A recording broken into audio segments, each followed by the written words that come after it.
BBC Bangla আপনাদের স্বাগত। আজ আপনাদের সাথে লন্ডন স্টুডিও থেকে আছি মানসী বড়ুয়া, আর ঢাকায় আমার সাথে থাকছেন আকবর হোসেন। বাংলাদেশের সর্বশেষ গুরুত্বপূর্ণ আপডেট সংবাদে আপনাকে স্বাগত। শুরুতেই সংবাদ শিরোনাম, পরে বিস্তারিত।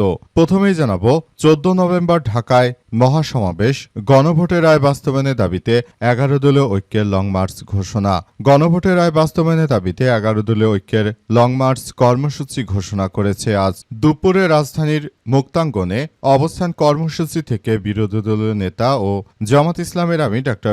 শফিকুর রহমান এই কর্মসূচির ঘোষণা করেছেন। এরপর জানাবো, উন্মুক্ত হল জুলাই সিটি জাদুঘর, দর্শনার্থীদের ভিড়। সর্বসাধারণের জন্য উন্মুক্ত করে দেওয়া হয়েছে জুলাই সিটি জাদুঘর।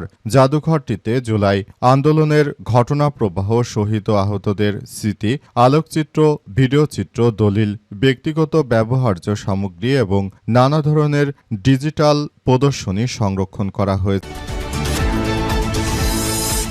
এদিকে প্রধানমন্ত্রীর রাজনৈতিক উপদেষ্টা অ্যাডভোকেট রুহুল কবির রিজভী বললেন যে দণ্ডপ্রাপ্ত হাসিনাকে বক্তব্যের সুযোগ দিয়ে সার্বভৌমত্বের প্রতি অপমান করেছে ভারত। প্রধানমন্ত্রীর রাজনৈতিক উপদেষ্টা রুহুল কবির রিজভী জানিয়েছেন, ক্ষমতাচ্যুত দণ্ডপ্রাপ্ত সাবেক প্রধানমন্ত্রী শেখ হাসিনাকে বক্তব্য দেওয়ার সুযোগ দিয়ে জুলাই শহীদদের অসম্মান করেছে ভারত। আইন থাকার পরও পলাতক আসামিকে ফিরিয়ে না দিয়ে রাজনৈতিক সুযোগ দেওয়া এবং জাতীয় সার্বভৌমত্বের প্রতি অপমান বলে জানিয়েছেন তিনি।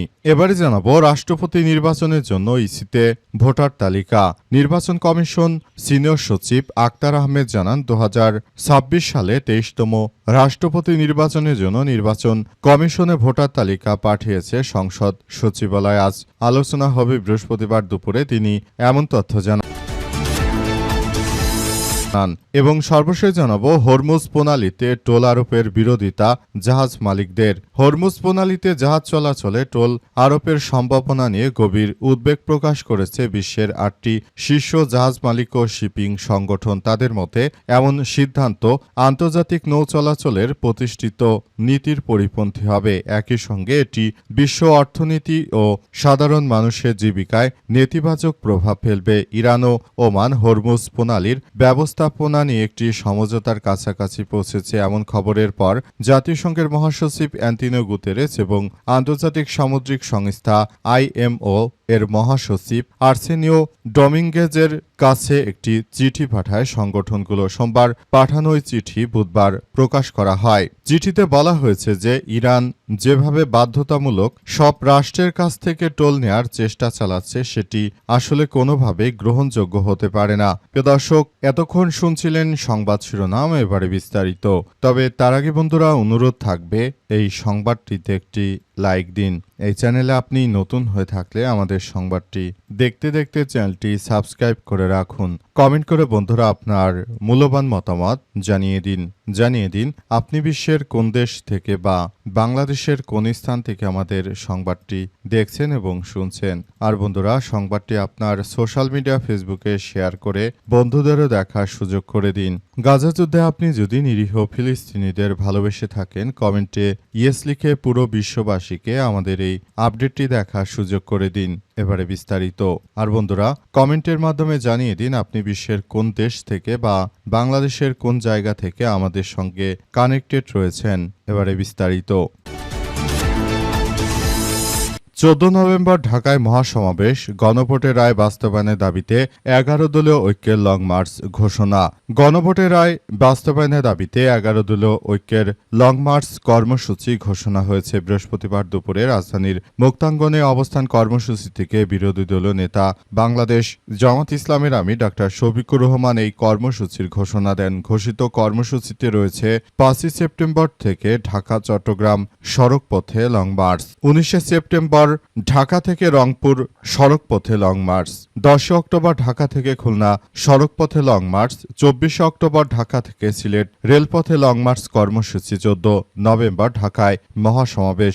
11 দলৈক্যের নেতারা বলেন যে জনগণের ন্যায্য অধিকার প্রতিষ্ঠা এবং দেশ ও জনগণের স্বার্থে ঘোষিত এসব কর্মসূচি সফল করতে সর্বস্তরের জনগণের সক্রিয় অংশগ্রহণ ও সর্বাত্মক সহযোগিতা প্রয়োজন বলে জানান বাংলাদেশ জামাত ইসলামের আমির ডক্টর শফিকুর রহমান। তিনি বলেছেন যে দেশটাকে তারা যে অরাজক পরিস্থিতির মধ্যে ঠেলে দিয়েছে, এখান থেকে আসলে বের করে আনাই এই মুহূর্তে আমাদের জন্য এক ভয়াবহ বিপর্যয়কর পরিস্থিতির জন্ম দিতে পারে। তাই আমরা বিএনপির এই সন্ত্রাসী ও চাঁদাবাজদের বলতে চাই যে খুব দ্রুততম সময়ের মধ্যে গণভোটের রায়কে বাস্তবায়ন করো, তা না হলে তোমাদের ক্ষমতা ছাড়তে হবে। ক্ষমতার খুব কাছাকাছি চলে এসেছে তোমরা, তোমাদেরকে আর এক মুহূর্ত সুযোগ দেয়া হবে না বলে এমন কথা জানানো হয়েছে।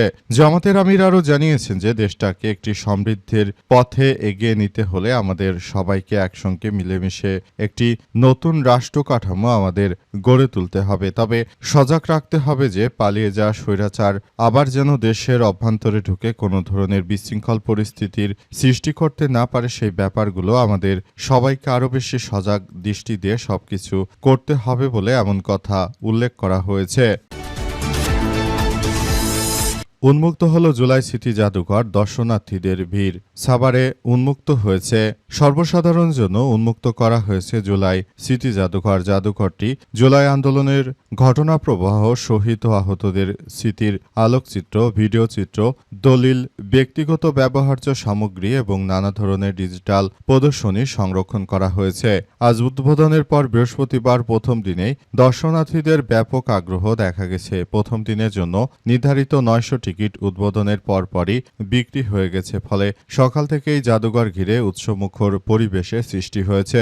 প্রধানমন্ত্রী তারেক রহমান জাদুঘরটির আনুষ্ঠানিক উদ্বোধন করেছেন। উদ্বোধনের দিন সাংবাদিক ও শহীদ পরিবারের সদস্যদের জন্য সংরক্ষিত ছিল এটি।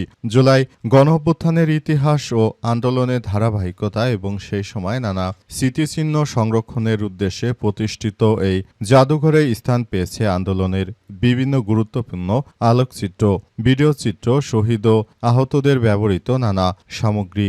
এই ঘটনা প্রবাহভিত্তিক তথ্য উপাত্ত, আন্দোলনের বিভিন্ন পর্যায়ে দলিল, প্রত্যক্ষ অভিজ্ঞতা এবং সংগ্রামের নানা বিষয়াদি সেখানে তুলে ধরা হয়েছে। গণ অভ্যুত্থানে আসলে আওয়ামী লীগের সরকার কিভাবে নিরীহ শিক্ষার্থীদের হত্যা করেছিল এবং তাদেরকে হত্যা করার মধ্য দিয়ে দেশের অভ্যন্তরে যে ত্রাসের রাজত্ব কায়েম করেছিল, সেই বিষয়গুলো আসলে সামনে আসার পরই নতুন করে গণ অভ্যুত্থানের এইসব বিষয়গুলো নিয়ে সবাই খুব বেশি সচেতনতার মধ্যে রয়েছে। অবস্থায় সবাইকে আরও বেশি সজাগ দৃষ্টি রাখার জন্য বলা হয়েছে। জুলাই গণ অভ্যুত্থানের সময় কিভাবে ছাত্রলীগের সন্ত্রাসীরা নিরীহ শিক্ষার্থীদের গুলি করে তারপর রাস্তার মাঝে ফেলে রেখেছিল এবং সেখান থেকে তারা কিভাবে আজকের এই বাংলাদেশটাকে গঠন করেছে, কতটা তাদের আত্মত্যাগ দিতে হয়েছে, প্রতিটি বিষয় নিয়ে আসলে সেখানে পুঙ্খানুপুঙ্খভাবে আলাপ আলোচনা করা হয়েছে এবং সেগুলো ভিডিও চিত্রের মাধ্যমে সবকিছু দেখানো হচ্ছে। অবস্থায় তারা আসলে যেটা শুরু করেছে সেটা সবার জন্য এই ইতিহাসটিকে সুন্দরভাবে উপস্থাপনের যে সুযোগ করে দিয়েছে, সেটি আমাদের জাতি হিসেবে সবার জন্য অনেক ভালো একটি বিষয়। দণ্ডপ্রাপ্ত হাসিনাকে বক্তব্য দেওয়ার সুযোগ দিয়ে সার্বভৌমত্বের প্রতি অপমান করেছে ভারত, বললেন রুহুল কবির রিজভী। বিএনপি সিনিয়র যুগ্ম মহাসচিব অ্যাডভোকেট রুহুল কবির রিজভী আহমেদ জানিয়েছেন যে দণ্ডপ্রাপ্ত শেখ হাসিনা ভারতে পলাতক থাকলেও শেখ হাসিনাকে আসলে এতদিন ধরে কোনো বক্তব্য প্রকাশের সুযোগ দেয়নি ভারত, কিন্তু সাম্প্রতিক সময়ে বর্তমান সরকারকে বিবৃতকর পরিস্থিতির মধ্যে ফেলার জন্য শেখ হাসিনাকে যে সংবাদ সম্মেলনের জন্য ভারত যে সুযোগ করে দিয়েছে, এতে বাংলাদেশের সার্বভৌমত্বের সঙ্গে বিশ্বাসঘাতকতা করেছে ভারত বলে এমন কথা জানিয়েছেন তিনি আরও জানিয়েছেন যে দেশটাকে তারা যে এক নৈরাজ্যকর পরিস্থিতির দিকে ঠেলে দিয়েছিল, আসলে সেখান থেকে বেরিয়ে আসার মধ্য দিয়ে আমরা বাংলাদেশটাকে যে একটি সুন্দর ও সম্প্রীতির একটি আধুনিক রাষ্ট্র কাঠামোর দিকে এগিয়ে নিয়ে যাচ্ছি, সেসব বিষয়গুলোকে আমরা খুব গুরুত্ব সহকারে দেখভাল করছি বলে এমন কথা উল্লেখ করা হয়েছে দেশটাকে সুন্দর ও সম্প্রীতির একটি আধুনিক রাষ্ট্র কাঠামোর মধ্য দিয়ে আমরা যে এগিয়ে যাচ্ছি সেই বিষয়টি সবাইকে আরও বেশি সজাগ থাকার প্রতি উদাত্ত আহ্বান জানান রুহুল কবির রিজভী। তিনি আরও জানান যে দেশটাকে ভালো অবস্থানে নেওয়ার জন্য এখনই কাজ করতে হবে। রাষ্ট্রপতি নির্বাচনের জন্য ইসিতে ভোটার তালিকা। এবার রাষ্ট্রপতি নির্বাচনের জন্য ইসিতে ভোটার তালিকা প্রস্তুত করা হচ্ছে বলে নির্বাচন কমিশনের পক্ষ থেকে নিশ্চিত করা হয়েছে। নির্বাচন কমিশনের সচিব আক্তার আহমেদ তিনি এমন কথা জানিয়েছেন। আক্তার আহমেদ জানান যে আমরা বিষয়গুলোকে খুবই গুরুত্ব সহকারে দেখছি এবং আমরা একটি সুন্দর বাংলাদেশের প্রত্যয় ব্যক্ত করি বলে জানান তিনি বলেন যে ২৩তম রাষ্ট্রপতি নির্বাচন ২০২৬ সালেই অনুষ্ঠিত হবে। সেজন্য আমরা সচিবালয়ে সাংবাদিকদের সঙ্গে আজ জানিয়েছি তাদেরকে পুরো বিষয়গুলো কিভাবে কি নির্বাচন অনুষ্ঠিত হবে এবং এই নির্বাচনে কারা কারা ভোট দিতে পারবে সেসব তালিকা সবকিছু প্রস্তুত করা হচ্ছে এবং সেগুলো তৈরি হয়ে গেলে তারপর সবকিছু আসলে খুব সুন্দরভাবে একসঙ্গে মিলেমিশে আমরা বাংলাদেশটাকে একটি অনন্য উচ্চতায় নিয়ে যাওয়ার জন্য কাজ করব বলে এমন কথা উল্লেখ করা হয়েছে। তিনি আরও জানিয়েছেন যে দেশটাকে সুন্দরভাবে গড়ে তোলার মধ্য দিয়ে আমাদের সবাইকে সম্মিলিতভাবে একটি সুন্দর একটি আধুনিক বাংলাদেশ গড়ে তোলার মধ্য দিয়ে সবাইকে নিয়ে আমরা একটি ভালো অবস্থানে যেতে চাই। সেজন্য আমরা এই বিষয়গুলোকে খুবই গুরুত্ব সহকারে কার্যক্রম শুরু করেছি। নতুন করে নতুন এক বাংলাদেশ গড়ে তোলার ভিতর দিয়ে আমাদের এগিয়ে যেতে হবে বলে এমন কথা উল্লেখ করা হয়েছে।